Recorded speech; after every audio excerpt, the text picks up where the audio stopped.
আজ Jean Nicolas Arthur রিম্বাউ বা কেউ কেউ বলে র্যাবো বিখ্যাত তার কবিতা অ্যাসলিপ ইন দ্য ভ্যালি, যেটা সিলেবাসে আছে, সেটা আজকে আলোচনা করব। একটু বলে রাখি, এই যে আর্থার রিম্বাউ বা র্যাবো বলি আমরা, ইনি ছিলেন উত্তর পূর্ব ফ্রান্সের শার্লেভিল বলে একটি শহরে জন্মগ্রহণ করেছেন। ফরাসি দেশ, বুঝতেই পারছ। ওনার পিতা ফ্রেডারিক র্যাবো, তিনিও ছিলেন একজন সামরিক বাহিনীর অফিসার। দুঃখের বিষয়, কবির যখন মাত্র 6 বৎসর বয়স, সেই সময় কবিরা ছিলেন 4 দাদা ভাই মিলে 4 জন। সবাইকে ত্যাগ করে ওনার পিতা সংসার পরিত্যাগ করে চলে যান অন্য জায়গাতে। ফলে মা ন্যাচারালি একা হয়ে পড়েন। 4 সন্তান, মা। তখন এই সন্তানরা অর্থাৎ কবি এবং তার দাদা ভাইয়েরা সবাই যেন অনাথের মধ্যে জীবন কাটাতে শুরু করেন। সেই প্রেক্ষাপটে ওনার মা যথেষ্ট পরিমাণে সহানুভূতি সহকারে এবং ক্যাথলিক গির্জার তিনি সদস্যা হিসাবে খুব নিয়মনিষ্ঠভাবে সন্তানদের প্রতিপালন করতে চেষ্টা করেন। র্যাবো ঠিক জীবনের অনেকগুলো জায়গাতে, অনেকগুলো তার কাব্য রচনার মধ্যে জীবনে যে অনেক কষ্ট তিনি পেয়েছেন, অনেক দুঃখ পেয়েছেন, সেগুলো তিনি ব্যাখ্যা করেছেন। যদি আমরা র্যাবোর জীবনের একটা বিখ্যাত কবিতার কথা মনে করি, মনে পড়ে যায় অরফ্যান্স নিউ ইয়ার গিফটস। কি সুন্দর দেখো, অনাথদের নববর্ষের উপহারগুলো, অরফ্যান্স, এই কবিতা তিনি লিখেছিলেন। যদি কোনোদিন তোমরা এই কবিতাটা পড়ো, অরফ্যান্স নিউ ইয়ার গিফটস, দেখবে একটা কবি ওই অল্প বয়সে কিভাবে অনাথ শিশুদের কষ্ট, দুঃখ, কিছু পাওয়ার ইচ্ছা, পাওয়ার আনন্দ, না পাওয়ার কষ্ট, কি সুন্দরভাবে ব্যাখ্যা করেছেন। ফলে র্যাবো পড়তে গেলে, এই কবি সম্বন্ধে আমাদের কিছু জানতে গেলে দুটো কথা মাথায় রাখতে হবে। যে সময়টাকে আমরা না মানুষের জীবনের বা আমাদের তোমাদের সবার জীবনের অ্যাডোলসেন্ট পিরিয়ড বলি, কৈশোরকাল, যেটাকে বিভিন্নভাবে ব্যাখ্যা করি আমরা নবযৌবনকাল, সেই সময় বিশেষ করে ছেলেমেয়েরা একটু অন্যমনস্ক থাকে, তাদের মেন্টাল ফিজিক্যাল গ্রোথ হয়, তারা অনেক রকম চিন্তা ভাবনা, ঝড় ঝঞ্ঝানে তারা দিন যাপন করে। কিন্তু এই কবি র্যাবো কি করলেন, মাত্র ভাবার চেষ্টা করো, মাত্র 16 থেকে 20 বছর বয়স, পিক আওয়ার্স, এই 16 থেকে 20 বছরের মধ্যে জীবনের সর্বশ্রেষ্ঠ কবিতাগুলো তিনি প্রায় এক নাগাড়ে 30খানা কবিতা লিখে চলে গেলেন। যেটা ওই বয়সের একটা ছেলে, তোমাদের বয়সী, তোমাদের চেয়ে কম বয়স বলা যায়, তোমরা উচ্চ মাধ্যমিক পড়ছো, তারও আগের স্টেজে 16তে তিনি কবিতা লিখলেন। ফরাসি ভাষায় কি সুন্দর একটা কবিতা তিনি লিখলেন দেখো, যেটা আমরা অবাক হয়ে যাব। তার নাম দিয়েছেন তিনি লি দারমিউর দু ভ্যাল, লি দরমিউর দু ভ্যাল। এটা হচ্ছে ফরাসি ভাষার কবিতা। বাংলা দাঁড়ায় উপত্যকায় ঘুমন্ত মানুষটি, তিনি প্রথম এই কবিতাটি লিখলেন লি দরমিউর ডু ভ্যাল, যেটাকে আজকে আমাদের সিলেবাসে পড়ছি অ্যাসলিপ ইন দ্য ভ্যালি। দেখো ব্যাপারটা একই। ভ্যালি মানে আমরা সবাই জানি উপত্যকা, উপত্যকায় ঘুমিয়ে মানুষটি বা ঘুমন্ত কোনো মানুষ বা প্রাণী। এই জায়গায় দাঁড়িয়ে কবি লিখলেন লি দরমিউর ডু ভ্যাল। যাই হোক, এটা তোমাদের জানতে হবে কেন, অনেক সময় তোমাদের শর্ট কোশ্চেন বা এমসিকিউ আসতে পারে যে কবিতাটার আদি টাইটেল বা প্রথম নাম কি ছিল। লি DORMEUR DU val VAL means asleep in the valley, এখন প্রেজেন্ট টাইটেল। যাই হোক, দুটো কথা আর একটু মাথায় রাখতে হবে বাবা। কি, এই কবিতা যখন কবি লিখলেন র্যাবো, তখন তিনি লিরিক্যাল কবিতা, বুঝতেই পারছো, একটা গীতি কবিতা, সনেট প্যাটার্ন তিনি ফলো করলেন। কোন সনেট না, যেটা আমরা প্রায় বলি ইতালির সেই পেত্রাক প্যাটার্ন, পেত্রাকান ফর্ম। কিন্তু ধরাবাঁধা নিয়মে হাঁটার তিনি মানুষ ছিলেন না। ওই বয়সের কবি, অল্প বয়সের কবি, কৈশোর কবি, হ্যাঁ, তিনি কি করলেন, পেত্রাকান ফর্ম তিনি ফলো করলেন, পেত্রাকান রীতি অনুসরণ করলেন। কিন্তু একটু যেন এক্সেপশান তিনি কিছু চাইলেন। কি চাইলেন সেটা দেখো। প্রথম যখন আমরা পড়ছি যে followed the Petrarchan form but a slight variation in the stanza division. Slight variation কেন বললাম না, পেত্রাক সম্বন্ধে আমরা কী পড়েছি যে প্রথম স্ট্যান্ডারটা থাকছে 8 লাইন, যেটাকে আমরা বলছি অক্টেভ।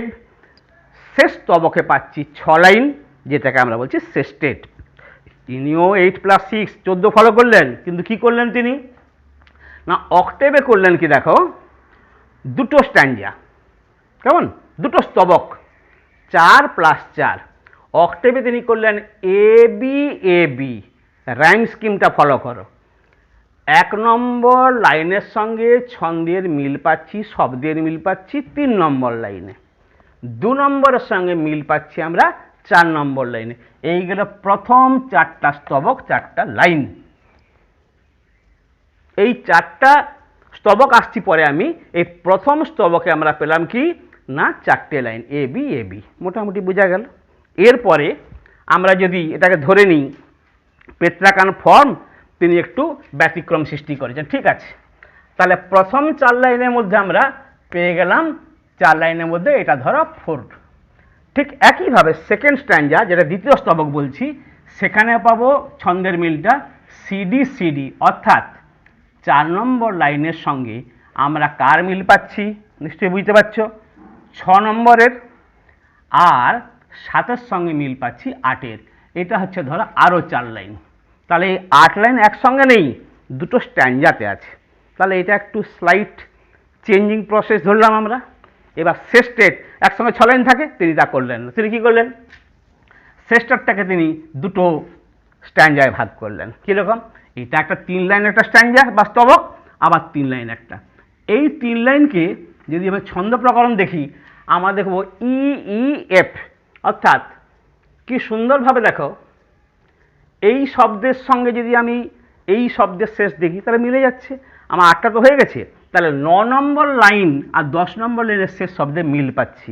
দুঃখের বিষয় 11 লাইনের সঙ্গে কোনো মিল খুঁজে পাচ্ছি না গোটা কবিতাতে, এক্সেপশান। একইভাবে যদি আমরা 12, 13, 14 আসি, 12-র সঙ্গে 13-র মিল আছে, 14-এর কিন্তু কোনো মিল নেই। তাহলে এক্সেপশান কেন, তিনি 14 লাইন লিখলেন পেত্রাকান, অক্টেভ রাখলেন পেত্রাকান, কিন্তু অক্টেভ পরপর 8 লাইন করেননি তিনি প্রথমে লিখলেন 4 লাইন, তারপরে যোগ করলেন 4 লাইন, তাহলে 8 হয়ে গেল। এবার আসছি 6 লাইন। তাহলে এখানে তিনি কি করলেন না, এখানে তিনি 6কে একসঙ্গে না রেখে তিনি করলেন 3 লাইনস 3 লাইনস। ছন্দের মিলটা কেমন হলো না, দেখো 9+10 11-র সঙ্গে কারো মিল নেই শব্দের। আবার দেখো 12+13 14-র সঙ্গে মিল নেই। এইটাকে বলেছি আমি followed the Petrarchan form but a slight variation in the stanza division. এইবার এই সনেটটা লেখার সময় কবি যেটা করেছিলেন সেটা হচ্ছে, খুব কম ওই বয়সের কবিরা, ওই বাচ্চা বয়সের কবিরা ফ্রান্সে সাহস পেতেন না। তিনি লিখেছিলেন কি কবিতা, ভার্স, পোয়েট্রি তিনি লিখলেন, কিন্তু তার টকাটিভ ভার্স, যাকে আমরা বাংলায় বলি মুক্ত ছন্দ। তাই আমরা অনেকেই বলতে পারি বা বলে থাকি র্যাবো বা রিম্বাউড, যাই উচ্চারণ করো তোমরা, তিনি প্রথম ফ্রি ভার্সের কবিতা লিখলেন, সনেট লিখলেন, যার জন্য ওনাকে আমরা আধুনিক কবিতার জনক বললেও কম বলা হবে না। এবং ভাবতে অবাক লাগে, যেটা আমি বারবার বলতে যাচ্ছি, 16 থেকে 17, 18, 19, 20 বছর তার জীবনের সমস্ত কবিতা লেখা শেষ, তারপর তিনি আর কোনো কবিতা লেখেননি। ভাবতে পারেন, ভাবতে পারি আমরা, ওই বয়সের মধ্যে একটা বাচ্চা ছেলে, বাচ্চা শিশুই বলবো, কিশোর, তাই না, তার মধ্যে এই প্রতিভা, কতটা তিনি বাস্তববাদী ছিলেন সেটা আমরা যদি কবিতা পড়ি, মানুষের প্রতি সিম্প্যাথি, জীবনের প্রতি সিম্প্যাথি, প্রকৃতির প্রতি ভালোবাসা, আর যুদ্ধের যে নিষ্ফলতা, ফিউটিলিটি অফ ওয়ার, তার কবিতাতে ফুটে উঠেছে, যেটা আমরা না পড়লে কবিতাটা অনুভব করতে পারবো না। যে কবিতাটা দেখো, এইবার প্রথমে আমরা বলবো asleep in the valley, first stanza, first টবক যেটা বলেছি আমি, ফলো করো। A small green valley where a slow stream flows, line স্টার্টিংটা দেখো, এ স্মল গ্রিন ভ্যালি, ছোট্ট সবুজ উপত্যকা। ভ্যালিটা কি না, লো এরিয়া বিটুইন হিলস আর মাউন্টেন্স, একটু উঁচু জায়গা, কিন্তু মাউন্টেন আর হিলের মাঝখানে থাকবে, নিচে থাকবে, সেটাকে উপত্যকা বলছি আমরা। হোয়ার এ স্লো স্ট্রিম, ধীর পদক্ষেপে একটা ছোট্ট নদী আস্তে আস্তে আস্তে আস্তে বা ধীর পদক্ষেপে প্রবাহিত হচ্ছে। কীরকমভাবে যাচ্ছে দেখো, and leaves long strands of silver on the bright grass, প্রাকৃতিক দৃশ্য ভাবার চেষ্টা করো, কি সুন্দর natural scenery, small green valley, ছোট্ট নদী পাশ দিয়ে চলে যাচ্ছে ধীর গতিতে। আর কি না, সেখানে সূর্যের আলো এমনভাবে পড়ছে, মানে লিভস লং স্ট্র্যান্ডস, লিভসটা কি ডিপোজিট, ছেড়ে যায়, ফেলে যায়, জমা করে যায়। কি ফেলে যাচ্ছে বাবা? স্ট্র্যান্ডস অফ সিলভার, অর্থাৎ lines of silvery rays on the bright grass. এখন ব্রাইট গ্রাস কেন? ঘাস তো সবসময় উজ্জ্বল হবে, এটা স্বাভাবিক। উজ্জ্বল ঘাস এই কারণে সূর্যের আলো পড়ছে। যে কোনো প্রাকৃতিক জায়গায় একটা নদী আছে, নালা আছে, খাল আছে, স্রোত আছে, ক্যানেল আছে, সেখানে যে সূর্যের আলো পড়ে খুব সুন্দর লাগবে। সেই জায়গাটা খুবই ন্যাচারাল সিনারি তিনি দেখালেন এখানে। এরপরে আমরা বলবো, from the mountain top stream the sun's rays. বইটা ফলো করো। Sun's rays, S capital. কেন? সূর্য একটা প্রাকৃতিক বস্তু, আমরা সবাই জানি। এই যে সানস রেজ, এটাকে আমরা কি বলবো না, the poet personify the sun, অর্থাৎ কবি এখানে পার্সনিফাই করলেন, জীবন্ত রূপে কল্পনা করলেন সূর্যরশ্মিকে। এটা বিশাল প্রবাহ, তার সূর্যের আলো পড়ছে, সেই সূর্যের আলোতে সমস্ত জায়গা আলোকিত হচ্ছে। ফ্রম দ্য মাউন্টেন টপ, নিশ্চয়ই বুঝতে পারছি আমরা, পাহাড়ের উপর থেকে সূর্যের আলো পড়ছে। দে fill the hollow full of light. They fill the hollow, they কারা? সূর্যের রশ্মিগুলো কি পূরণ করছে? হলো, হলো মানে তার ফাঁকা ফাঁকা জায়গা জানি আমরা।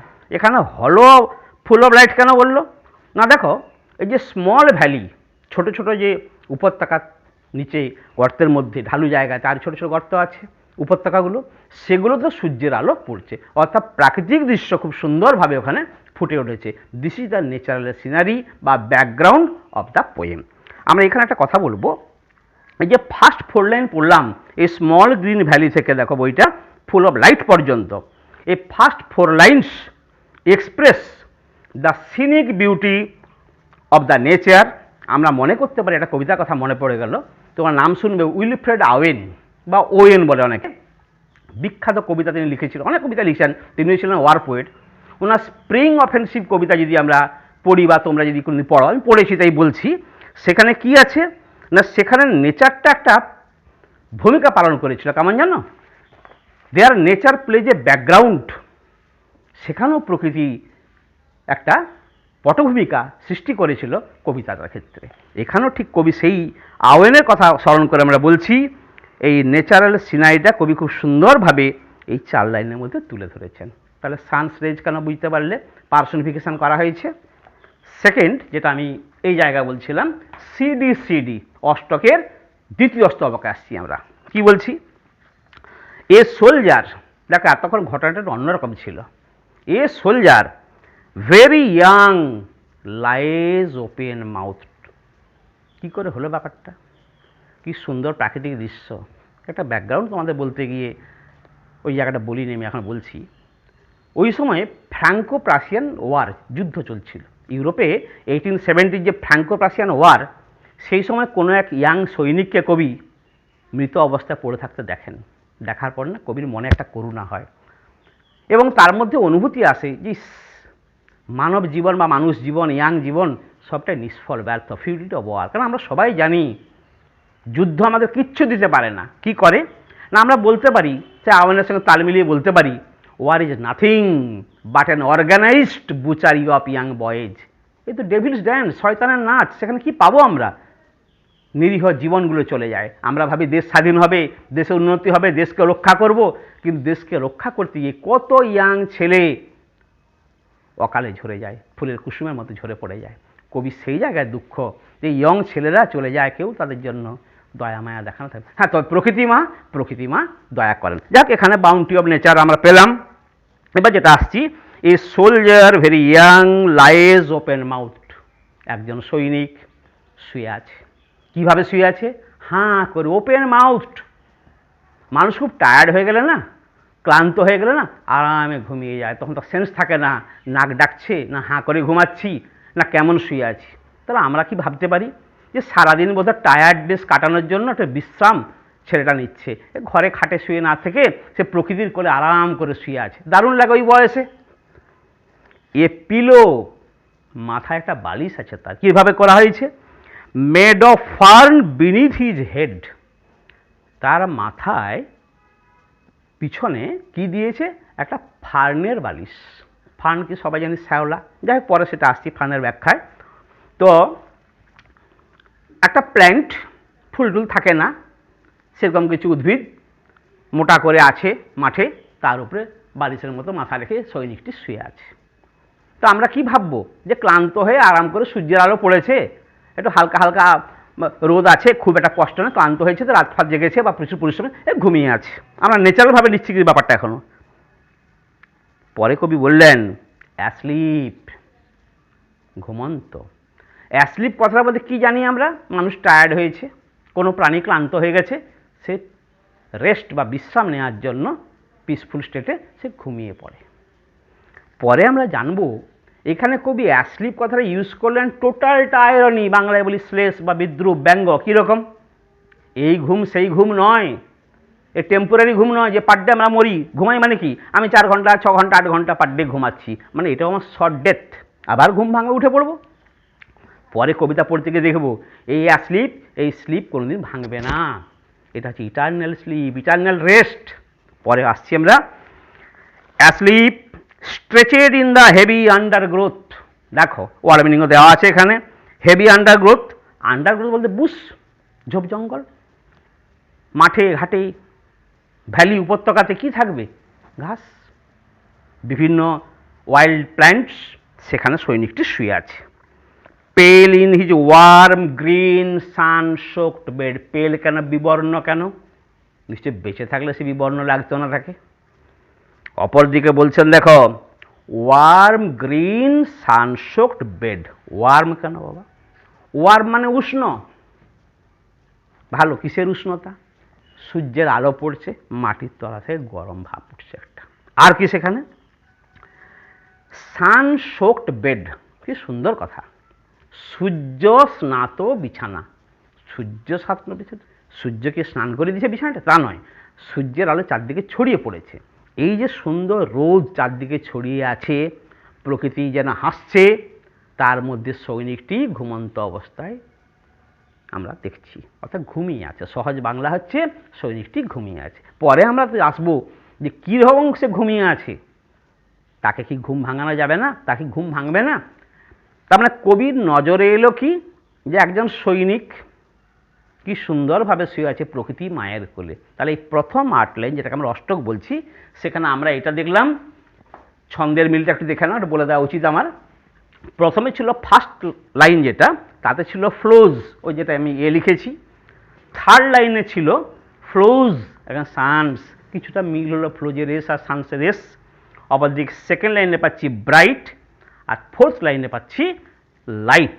তাহলে দেখো এটা যদি ব্রাইট হয়, এটা লাইট, তাহলে এ বি মোটামুটি বোঝা গেল প্রথম 4 লাইন। দ্বিতীয় 4 লাইন যেটা এসেছি, দ্বিতীয় স্তবকে, সেখানে soldier very young lies open মাউথড।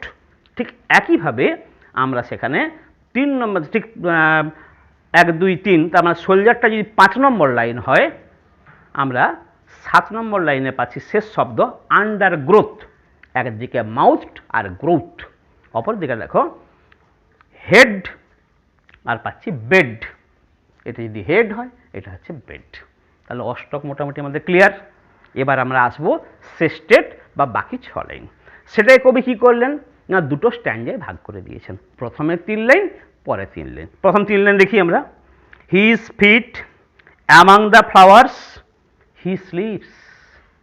সৈনিক তো ঘুমাচ্ছিলেন, ওই বাচ্চা শিশুটি ঘুমিয়ে আছে। কৈশোর কবি এখানে বলছেন যেটা কিশোর শুয়ে আছে। কিভাবে শুয়ে আছে না, হি স্লিপস।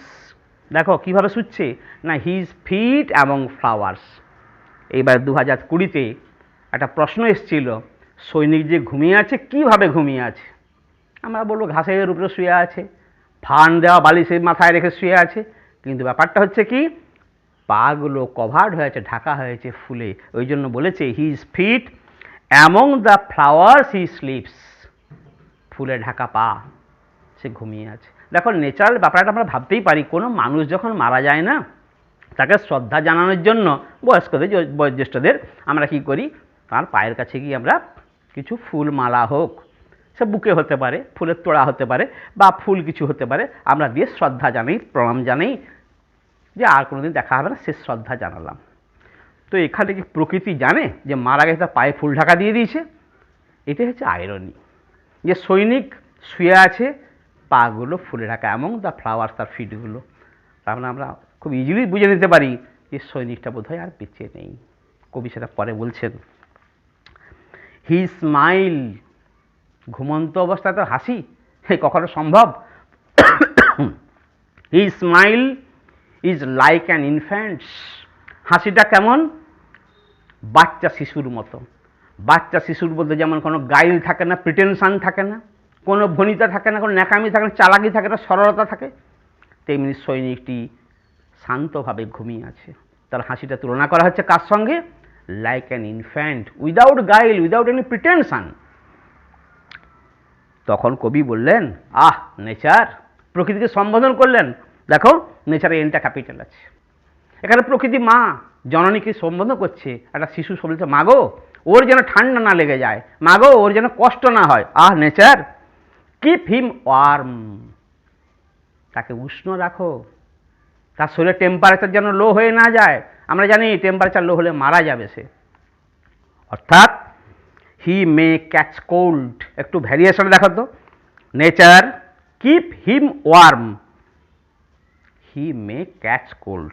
যদি আমরা এমন বলি, প্রকৃতিকে অনুরোধ করা হচ্ছে, কবি অনুরোধ করছেন, hello mother, let him be kept warm, ওকে গরম রাখতে সাহায্য করো মাগো, ওর যেন ঠান্ডা লেগে না যায়। আবার বলছেন হি মে ক্যাচ কোল্ড, কেন বললেন? কবি সন্দেহ করছেন যে কোল্ড মে বি কট, কাকে? ওই ছেলেটিকে, ইয়াং ছেলেটিকে, সৈনিকটিকে, যাতে ঠান্ডা তাকে ধরতে না পারে। এটা গেল আমার প্রথম সেস্টেটের 3 লাইন, অর্থাৎ ই ই এফ। এইটা একটু আমাদেরও মনে হবে এটা কি ব্যতিক্রমী কথা। প্রথম দুটো, অর্থাৎ এই যে দেখো 9 এবং 10, দুটো লাইনের মধ্যে দুটো শব্দের মিল আছে। একটাই পেয়েছি আমরা স্মাইল, এতে পেয়েছি গাইল, কিন্তু এফ যেটা বলছি ওর সঙ্গে কোনো ওয়ার্ডের মিল পাচ্ছি না। ক্যাচ কোল্ড, কোনো ওয়ার্ড সেরকম নেই, তাই এটা ব্যতিক্রম। ই ই এফটা হচ্ছে এক্সেপশন। পরের যে 3 লাইন আমরা যাব, জি জি আর এইচ, এটা আসছি, the humming insects don't disturb his rest. Insect সবাই জানি কীটপতঙ্গ, হামিং ইনসেক্টস কেন না, ওদের ধর্মটাই হচ্ছে দ্য বাজিং, গুনগুন করে গুঞ্জন করে ঘুরে বেড়াবে। এই যে হামিং ইনসেক্ট ডোন্ট ডিস্টার্ব হি, এটাও যেন কবির অনুরোধ যে মাগো ওর যেন ঠান্ডা না লাগে। আর একটা মনে হয় ওই যে গুঞ্জনরত ইনসেক্টগুলো, সে মৌমাছি হতে পারে, অন্য কোনো কীটপতঙ্গ হতে পারে, ওদের বোধহয় ঘুম ভাঙানোর চেষ্টা করাটা বৃথা হবে, না করেই ঠিক হবে। অনেক সময় কানে কাছে মশা যদি ভোঁ ভোঁ করে, কোনো পাখি এসে ডাকে বা কোনো কিছু আমরা শব্দ পাই, ঘুম ভেঙে যায়। কিন্তু এই সৈনিক এমনভাবে ঘুমাচ্ছে যে কোনো গুঞ্জনত কীটপতঙ্গ তার বোধে ঘুম ভাঙাতে পারবে না। তাই বলছে humming insect don't disturb his rest, অর্থাৎ কবি এটাই বলছেন, his rest is not disturbed by the humming insects. কখনোই হতে পারে না, ডিস্টার্ব হতে পারে না, বিঘ্ন ঘটতে পারে না। কেন? আমরা সবাই জেনে গেছি, now he is dead, lying dead. He sleeps in sunlight, দেখো সেই সানলাইট, যে সান এত সুন্দরভাবে রশ্মি দিয়েছে, গোটাটাই আলোয় ভরিয়ে দিয়েছে, সেই সূর্যের মধ্যে ঘুমিয়েছে। একটু আমাদের ভাবতেও অবাক লাগবে যে এত রোদে মানুষ ঘুমিয়ে থাকতে পারে, ঘুম তো ভেঙে যাওয়ার কথা, কিন্তু এ তো জীবন্ত মানুষ নয় যে ঘুম ভাঙবে। এই রোদ বৃষ্টি ঝড় তার কাছে কিছু নেই, প্রকৃতির কোলে সে আরাম করে শুয়ে আছে।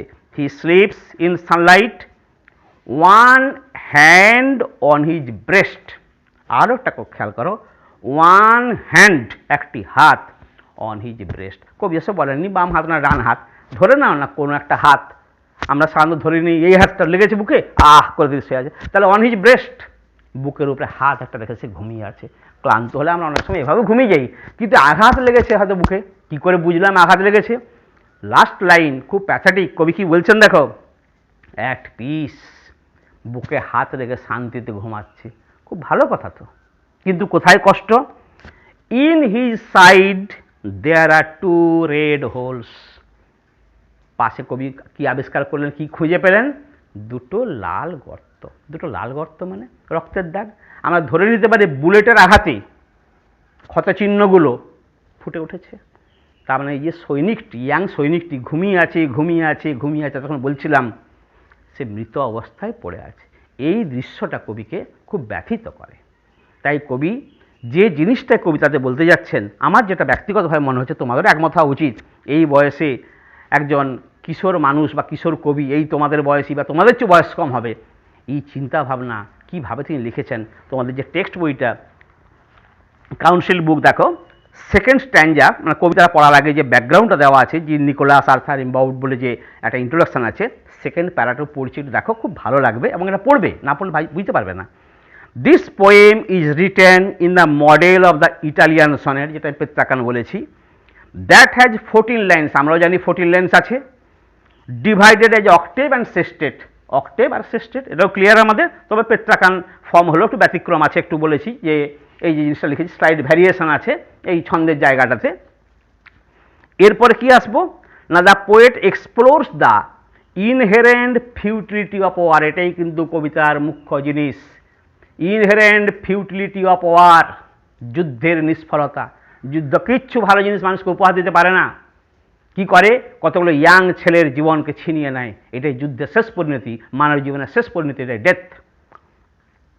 দিস থিম বা the subject matter is expressed in the contrasting images, দুটো কন্ট্রাস্ট এখানে আছে ইমেজ কি, একদিকে বাউন্টিফুল নেচার, সুন্দর পরিবেশ, শান্ত স্নিগ্ধ পরিবেশ, প্রকৃতির খোলামেলা জায়গা, প্রকৃতি যেন উদার দ্বার সবকে খুলে দিয়ে সবার জন্য, বাউন্টি অফ নেচার বা বাউন্টিফুল নেচার অ্যাজ ব্যাকগ্রাউন্ড। একটু আগে বললাম আওয়েন দ্য স্প্রিং অফেন্সিভে ব্যাকগ্রাউন্ড দিয়েছিলেন নেচারকে, এখানেও তাই করেছেন আমাদের ফ্রান্সের পোয়েট মানে ফরাসি কবি র্যামো।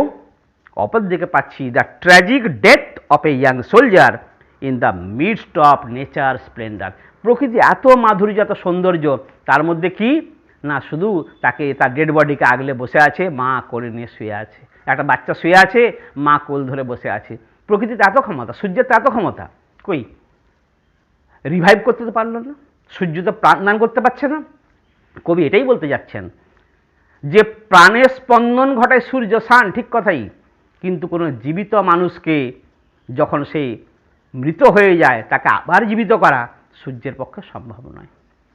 এটাই হচ্ছে প্রকৃতির কাছে কবির দুঃখ, যে তুমি তো বাউন্টিফুল কোয়ালিটি নিয়ে তুমি আছো, তুমি অনেক অনেক কিছু দিতে পারো মা, তুমি পাচ্ছ না সৈনিকটাকে, তোমার ছেলেটাকে বাঁচিয়ে দিতে, কিন্তু এখানেই কি বলবো, ম্যান ক্রিয়েটেড যদি ডিজাস্টার হয় সেখানে প্রকৃতি কী করবে। এদের যুদ্ধ তো একটা, ওই যে একটু আগেই বললাম ডেভিলস ড্যান্স, এ তো খেলা, কিসের খেলা, মৃত্যুর খেলা, নারকীয় খেলা। আরেকটা কথা মাথায় রাখবে এখানে, এই যে ভ্যালি ভ্যালি বলছি উপত্যকা, এখন দেখো এখানে ভ্যালিটা সিগনিফাই করছে কি না ভ্যালি অফ নেচার, এতে কোনো সন্দেহ আমাদের নেই, কেমন। কিন্তু যদি কবিতাটার আয়রনি বা শ্লেষ আমরা গভীরভাবে ভাবি, আমরা ধরে নিতে পারি valley signify the valley of nature, okay, but symbolically আজ সাংকেতিকভাবে ধরি, কি ভাববো সেখানে না, এই যে সুন্দরভাবে কবি বললেন বাউন্টিফুল নেচার ব্যাকগ্রাউন্ড আর tragic death of a young soldier, এই দুটোকে মাথা রাখলে আমরা ধরে নিতে পারি symbolically the valley denotes a valley of death of a young soldier who is lying dead in the valley, এইটুকু মনে রাখলেই হবে। এবার এই কবিতাটা পড়ার পর তোমরা, আমি একটা জেনারেল আইডিয়া যেমন আগের বারে দিয়েছিলাম আগের কবিতাতে, একটা clear idea of the poem asleep in the valley আমি তোমাদেরকে ম্যানুস্ক্রিপ্ট হাতে লেখা একটা দেবো, তাতে ওটা যদি ভালো করে পড়ে নাও না, আমার মনে হচ্ছে না কবিতাটা কোনো প্রবলেম কিছু হবে। আর এই দুটো কথা মাথায় রেখো বাবা, যে এইটা ছিল ফ্রেঞ্চ ভাষায় লেখা, পরে এটা হয় অ্যাসলিপ ইন দ্য ভ্যালি, কেমন। আর এই ব্যাকগ্রাউন্ডটা আর দু তিনটে আমি পয়েন্টস তোমাদের মনে করিয়ে দিচ্ছি যেটা তোমাদের জীবনে খুব কাজে লাগবে। এই জায়গাটা, it is an anti war poem, তোমাকে মাথায় রাখতে হবে। অ্যাসলিপ ইন দ্য ভ্যালি কেমন কবিতা না, অ্যাসলিপ ইন দ্য ভ্যালি হচ্ছে একটা অ্যান্টি ওয়ার পোয়েম, যুদ্ধের বিদ্রোহ নয়, যুদ্ধের বিরুদ্ধে কবি বলেছেন। ঠিক উইলফ্রেড ওয়েনের তোমরা যদি কোনোদিন সেন্ড অফ কবিতা পড়ো দেখবে সেখানে একই কথা বলা আছে, অ্যান্টি ওয়ার অ্যাটিটিউড। এই কবিতাটা কি না, নট পিওরলি কনভেনশনাল সনেট। আমরা কিন্তু বলছি না সনেট নয়, সনেট। কিন্তু কনভেনশনাল মেথডে 8 আর 6 14 পেত্রাকান যেটা করে গেছিলেন সেটা কিন্তু হুবহু এখানে ফলো হয়নি পেত্রাকান। কিন্তু কোনটা, নট পিওরলি কনভেনশনাল সনেট, 8 আর 6 তা নয়, কারণ 4 + 4 3 + 3 আছে, তাই বললাম আমি নট পিওরলি কনভেনশনাল সনেট। আর একটা পয়েন্ট তোমাকে মাথায় রাখতে হবে, lyric flavour with a variety of images. কবিতার মধ্যে লিরিক্যাল ফ্লেভার দারুণ আছে, গীতিময়তা দারুণ দারুণ সুন্দর কথা আছে, কিন্তু এগুলো ভিজুয়ালি পড়লে দেখবে কি সুন্দরভাবে সানসোকড বেড যায়, কি সুন্দরভাবে লেখা আছে, সেখানে আমরা ইমেজগুলো পেয়েছি। আরেকটা জিনিস দেখো, ওই যে sleep, sleep in the valley, sleep তো আমি ব্যাখ্যা করলাম বাবা, কিন্তু স্লিপটা কেমন স্লিপ, সামান্য রেস্ট নয়, এই অনন্ত ঘুম, আমরা বলবো ইটার্নাল স্লিপ, ইটার্নাল স্লিপ মানে রেস্ট, যে ঘুম কোনোদিন আর ভাঙবে না। আমরা জানি না ওই ঘুম পরে কি আছে। Alert to mankind against the ravages of war, এইটা বোধহয় বেশি মনে রাখতে হবে। এই কবিতাটার আমার ব্যক্তিগত মত এটা, কবি যেন এটাই বলতে চাচ্ছেন, হে মানব জাতি তোমরা অ্যালার্ট হও, সচেতন হও, কিসের জন্য, against the ravages of war, যুদ্ধ সব ছিনিয়ে নিয়ে চলে যাবে, এই সুকুমারমতি ছেলে মেয়েগুলোকে, যৌবনগুলোকে ছিনিয়ে নেবে, সেখানে কিছুই পাবে। এইটুকু মনে রাখলে আশা করি এই কবিতা সম্বন্ধে তোমাদের কোনো প্রবলেম হবে না। পড়ে দেখো, তবে কবিতাটা মিনিমাম 2 to 3 টাইমস তোমার রিডিং পড়বে, আর ওয়ার্ডগুলো খুব ইজি, শুধু 2-4টা ইমেজ একটু মনে রাখতে হবে। কী প্রশ্ন হতে পারে, সনেট বলতে পারবে, বলতে পারো লিরিক, নেচার ব্যাকগ্রাউন্ড, আর বড় যেটা ক্রিটিক্যাল এস্টিমেট, বাস। দেখো আজ যেটা আমি তোমাদের পড়ালাম, এর আগেও 2টো ক্লাস নিয়েছি, সবগুলো কিন্তু না ডেসক্রিপশান লিঙ্কে আছে। যদি তোমরা এটা দেখতে চাও নোটটা কেমন বা কী ধরনের আইডিয়াগুলো স্যার লিখে দিয়েছেন, তোমাদেরকে এটা ডাউনলোড করতে হবে। যাই হোক, সেটা তোমরা পেয়ে যাবে, লিঙ্ক অন করলেই তোমরা পেয়ে যাবে।